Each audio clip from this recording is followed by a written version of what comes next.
Operacioni ka përfunduar, pacienti mbjetoi dhe po shërohet. Kështu shkroi presidenti Trump në rrjetin e tij social Truth, një ditë pas shpalljes së tarifave reciproke. Prognoza është se pacienti do të jetë shumë i fortë, më i madh, më i mirë dhe më elastik se kurrë më parë, po shkon shumë mirë.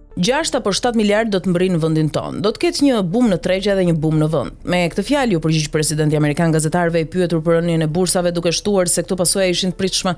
Të gjitha vendet po na thrasin, kjo është bukuria e asaj që ne bëjmë, ne marrim makinën, nëse do të kishim kërkuar këtyre vendeve na bënin një nder, ata do të kishin thënë jo, tani ata do të bëjnë gjithçka për ne, shtoi Trump. Së fundmi, ai përcaktoi tarifat si një lev për të negociuar gjithashtu përshitjen e rrjetit social TikTok. Kina ndoshta do të thotë se miraton një marrëveshje, por ata do të kërkojnë të bëjnë diçka për tarifat, ndërkohë Bashkimi Evropian po merr kohën e tij, por po shqyrton një gjop prej mbi $1 miliard kundër Elon Musk për shkeljen e aktit të shërbimeve digjitale. Trump i ka dashur gjithmonë tarifat teksa ka folur për to për 40 vjet, duke akuzuar vendet e huaja se kanë përfituar nga Shtetet e Bashkuara të Amerikës dhe duke argumentuar se tarifat duhet përdoren për të eliminuar deficitin tregtar dhe për të promovuar industrinë amerikane. Ky është premtimi i tij elektoral. Për vite me radhë shumë vende kanë vendosur barriera tregtare kundër SBA-ve që janë më të mëdha se sa Amerika ka kundër tyre. Taksa europiane për makinat amerikane për shembull ishte 4 herë më e lartë se taksa amerikane për automjetet europiane. Disa nga paraardhësit e tij gjithashtu aplikuan masa proteksioniste, por jo në këtë shkallë, sepse ata besonin se Amerika kishte shumë për të humbur në një luftë kaq të gjerë tregtare.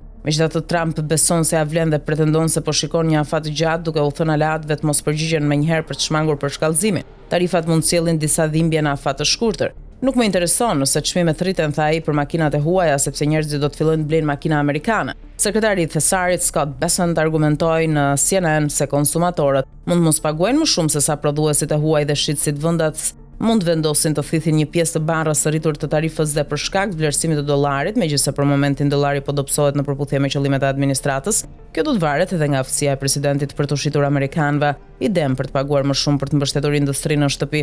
Një objektiv tjetër i deklaruar është ulja e deficitit dhe taksave të tjera, fal të ardhurave nga detyrimet atyre që kundërshtojnë se llogarit nuk qëndrojnë, sepse nëse rikthejnë industrinë në SBA, në fund të ardhurat nga detyrimet do të ulen automatikisht. Bessent u përgjigjet se tarifat janë si një akull që shkrihet, por ato bëhen më pak të nevojshme kur favorizohet prodhimi kombëtar. Trump tashmë po konsideron subvencione për sektorë si bujqësia të cënueshëm në një luftë tregtare, por ai edhe aleatët e tij këmbgulin se tarifat do të sjellin më shumë të ardhura se sa kosto e subvencioneve. Shumica e ekonomistëve nuk pajtohen me Trump, edhe pse ai beson se përfitimet do të jenë atje në afat të gjatë. Kjo kërkon një angazhim që bie ndesh me sjelljen e paparashikueshme të presidentit. Shumë kompani do të investojnë në SBA vetëm nëse mendojnë se ky qendrim proteksionist do të vazhdojë. Pyetja që mbetet pa përgjigje ka të bëjë me vendosmërinë e tij për të ndjekur këtë rrugë. Kur Bessent u pyet nëse tarifat janë këtu për të qëndruar, ai u përgjigj: "Le të shohim se çfarë ndodh dhe të shohim se si ndihet presidenti Donald Trump."